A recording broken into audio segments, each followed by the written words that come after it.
everyone.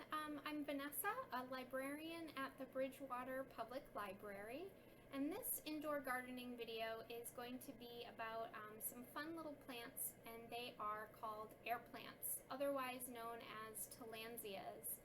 There's all different varieties, and they're pretty popular nowadays. You've probably seen them about, but maybe you don't know how to care for them and wanted to learn some things about them. So I put together some facts, and then I'm going to show you really quick how to make a really easy, simple hanger to display them.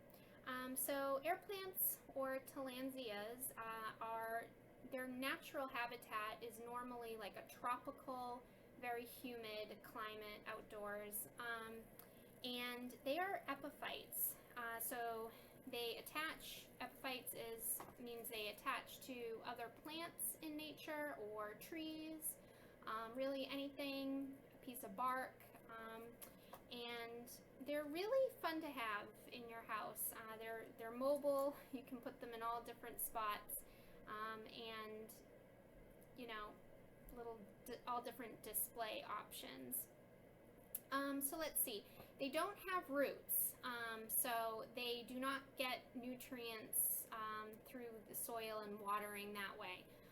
Like their name suggests, they get nutrients through the air and moisture, so they do need watering.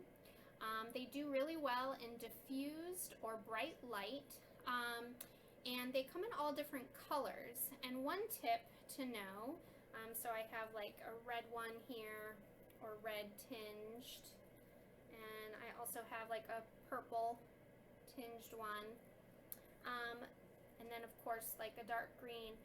If they are a color that is like a white, I don't know if you can tell with this one,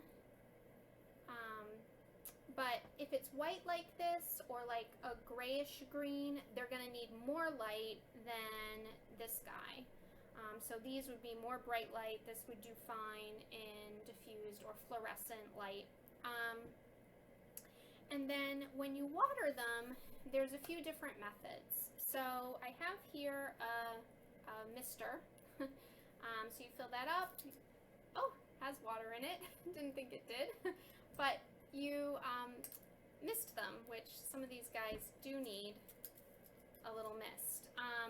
The other way to water them, and you would do that probably every day or every couple of days, and in the summer you would, or warmer months, you definitely want to be doing it on a daily basis. If you don't have the time or energy for that, which is understandable to remember to do that every day, then the other method would be once a week to give them a good soak. And you only want to soak them for about 15-20 minutes. If they're bigger, maybe a little bit longer. And you could fill up your sink, put the drain spout in it, and just put them in that way, or soak them in a bowl. But a good thing to remember when you're watering them is to soak them kind of in the bowl upside down. The reason is because these can get rot in the crown. So when you're watering them, if you're doing a good soak or a dunk, you do want to kind of put them in that way, and then also dry them that way. So when you take them out, I would put them down like on a paper towel or a towel upside down, and burst that way upside down, so that the water's dripping out and it's not going to fall apart and rot, because these can fall apart and rot very easily.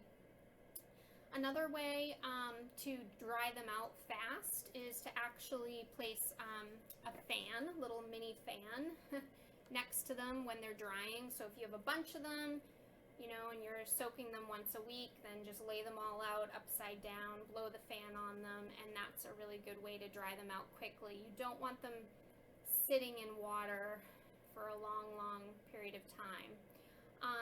The other thing about watering that I always recommend is to use distilled water.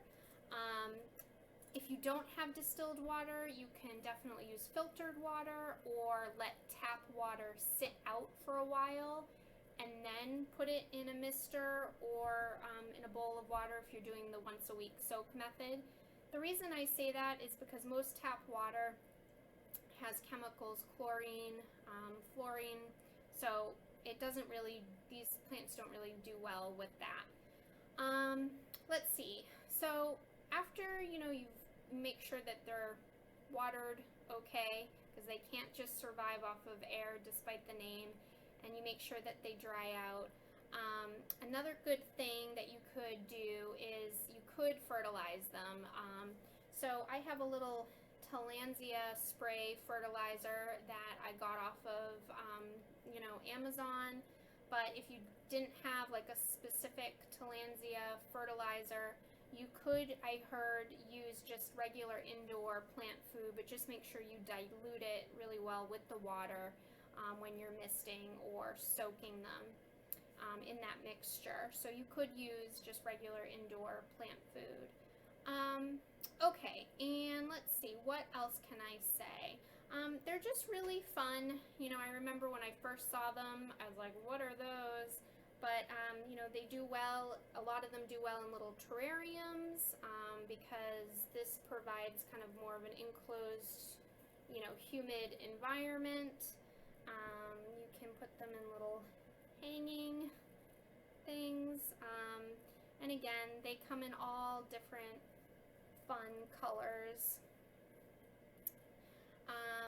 Some of them, like, you could even put in a little shell, and they do eventually grow pups off of them, so that's fun too. You can separate the little baby air plants off of the bigger ones, or you can just leave them on. That's up to you. So without further ado, I'm going to show you how to make a simple air plant hanger. So what I have here, and I've kind of already started it, I got some simple fishing wire. You could use embroidery floss or some thin string, whatever you have.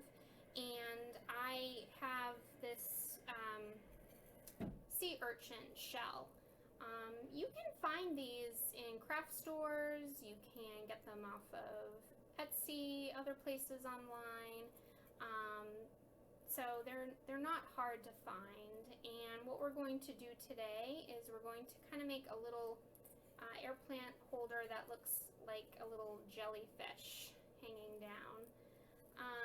So these sea urchins usually might be hard to see, but I've put the fishing wire already through the sea urchin. They usually have like little holes here where you can feed it through, which makes it really great. So what I'm going to do is just take the fishing wire and I'm going to kind of put it through the leaves, like wrapping it around so that it's kind of creating like a little loop around the air plant, like through its leaves. So just going through. Once I have wrapped it around, I'm going to tie a knot.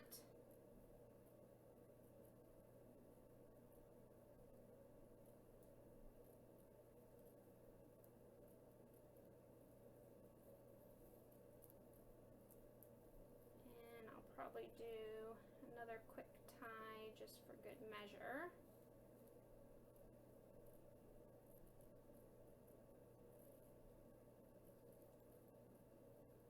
Might be hard to see with the twine, but all I'm doing is just tying a knot around like the base of the air plant through the leaves.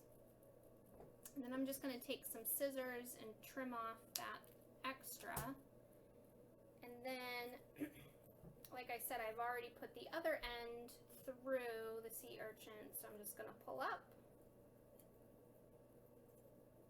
You do kind of want to pull a little carefully here.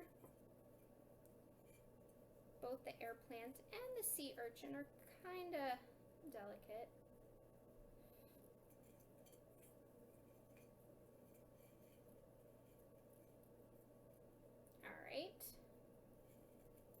get it where you want it to be. Then I'm just going to tie another little knot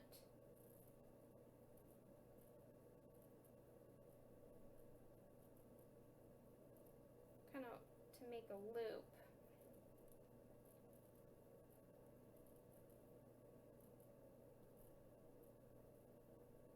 Alright, and so then there you have it. It's a little hanging jellyfish, air plant, sea urchin, and then you can just kind of hang that wherever you want around your house. Alright, I hope you've enjoyed this video. Air plants are really fun and pretty easy to care for. You know, they do need to be watered though, so don't forget that tidbit. They don't just survive off of the air. Alright, thanks guys. I'll see you. Bye-bye.